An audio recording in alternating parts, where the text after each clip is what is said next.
सुप्रभात। आज की हमारी आध्यात्मिक चर्चा का विषय है 5 पंचामृत।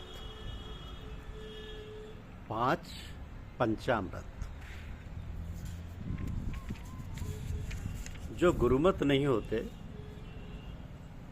वे ही गुरु बनने की चेष्टा व इच्छा अधिक रखते हैं और समय पाकर गुरुडम का रूप धारण कर लेते हैं और अपनी पूजा व मान प्रतिष्ठा के रीति रिवाज निकाला व बनाया करते हैं। ऐसे कामों में प्रोपेगेंडा का सहारा लेना पड़ता है। मत साधकों, शिष्यों तथा गुरुओं में यह काम, क्रोध, लोभ थोड़े बहुत किसी न किसी रूप में जरूर पाए जाते हैं।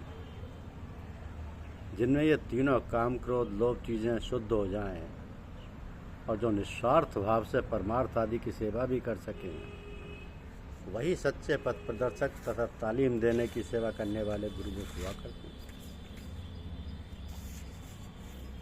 परम सत्ता निराकार है एवं निराकार से भी परे है। संतों, महर्षियों, उपनिषदों, वेदों एवं पुराणों की सम्मति के अनुसार वो परम सत्ता जिसका कोई स्वरूप नहीं है, वही जब साकार सत्ता में प्रकट होता है तब सर्वप्रथम प्रकाश का मंडल बनता है और ध्वन्यात्मक शब्द की गूंज होती है। तत्पश्चात उस सत्ता का अवतरण होता है नीचे के लोकों में। उस सत्ता का प्रथम प्राकट्य शब्द और प्रकाश के स्वरूप में होता है कि सतगुरु शब्द समान, सतगुरु शब्द प्रमाण, अनहद बानी उच्चरे और झूठ सब ज्ञान, कहे कबीर विचार के। फिर से पढ़ता हूँ, फिर से बोलता हूँ, फिर से उच्चारित करता हूँ कि सतगुरु शब्द प्रमाण, अनहद बानी उच्चर और झूठ सब ज्ञान, कहें कबीर विचार के।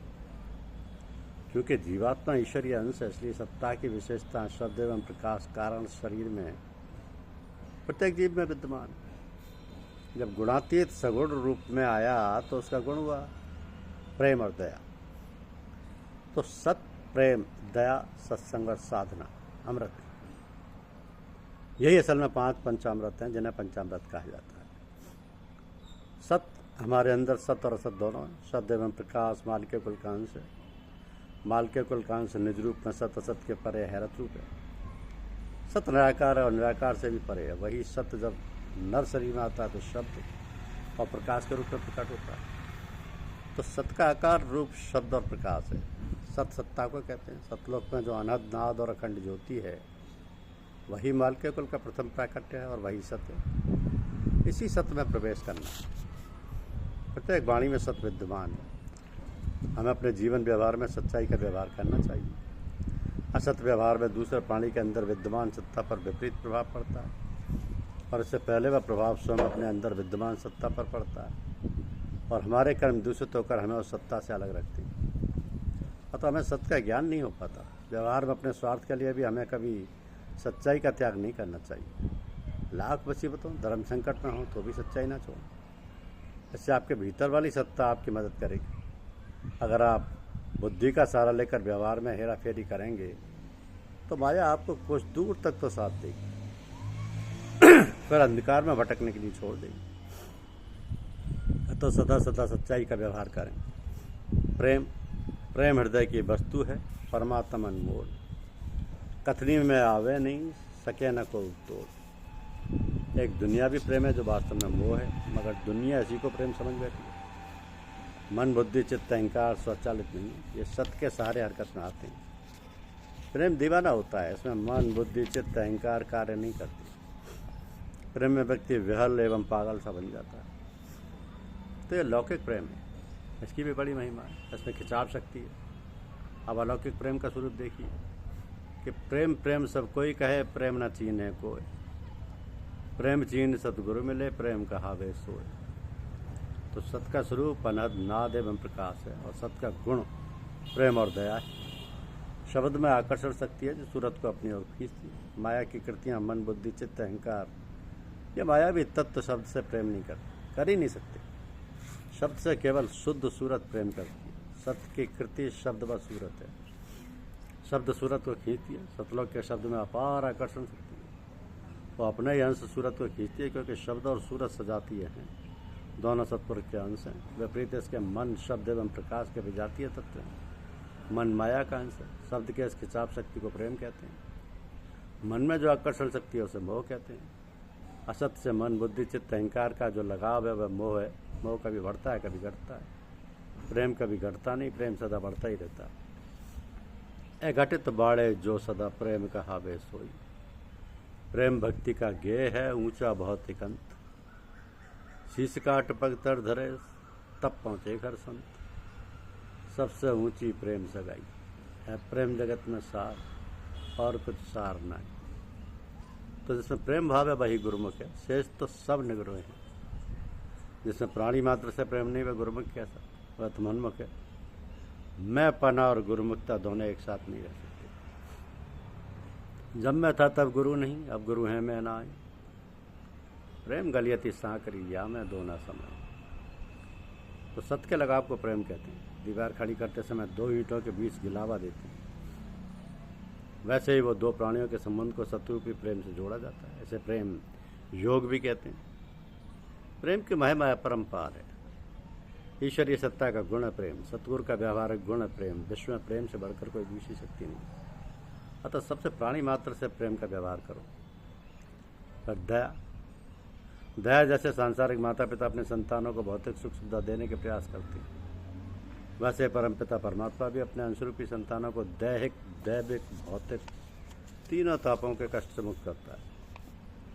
जीवों को कष्ट में देखकर उसे बड़ी दया आती है।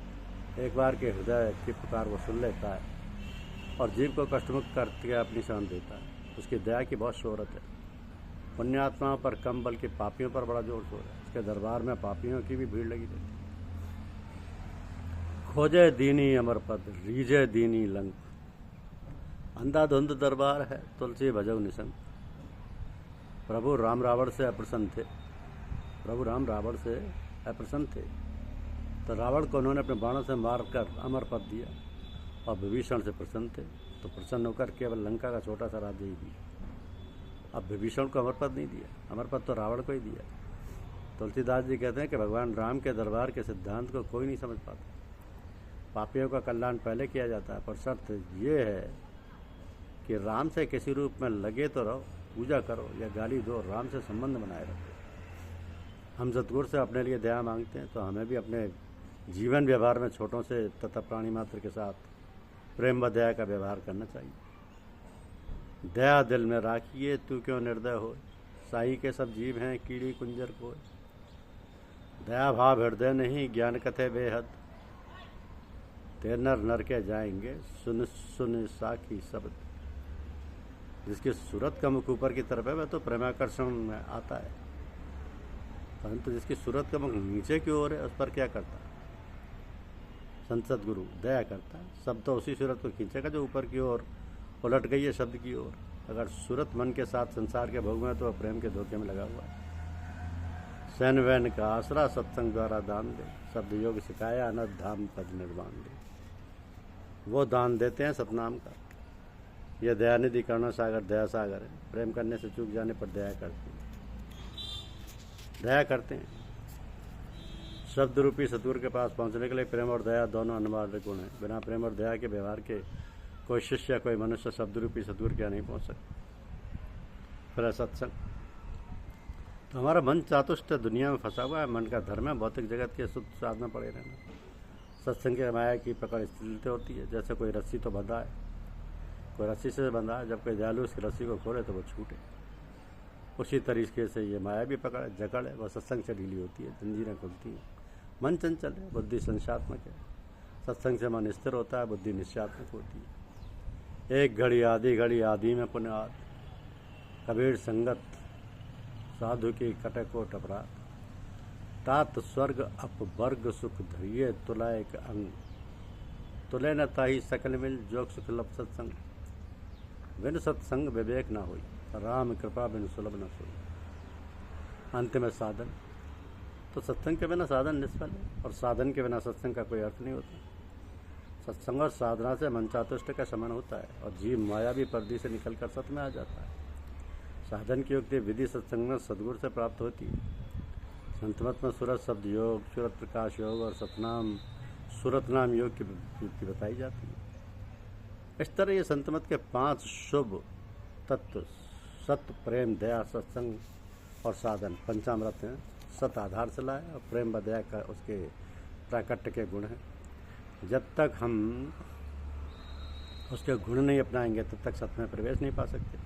चोर साधु से नहीं मिलता। एक समान वाले एक साथ रहते हैं, समान धर्मी एक दूसरे से मिल सकते हैं। अतः सतगुरु के निकट आने के लिए, सत्य का दर्शन प्राप्त करने या सत्य में प्रवेश करने के लिए हमें समान धर्मी होना पड़ेगा। जो लोग गुरुमुख हैं, सत्संग में जाते हैं, आपस में प्रेम व दया का व्यवहार न कर एक दूसरे पर टीका टिप्पणी और छिद्रान्वेषण करते हैं, उनके मन रूपी बर्तन उल्टे हैं।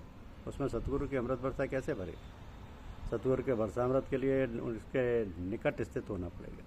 सूरत का मुंह ऊपर करना होगा। सतगुरु के निकट क्या है? शब्द, प्रकाश, प्रेम और दया। ये सत्संग से प्राप्त होती है। धन्यवाद।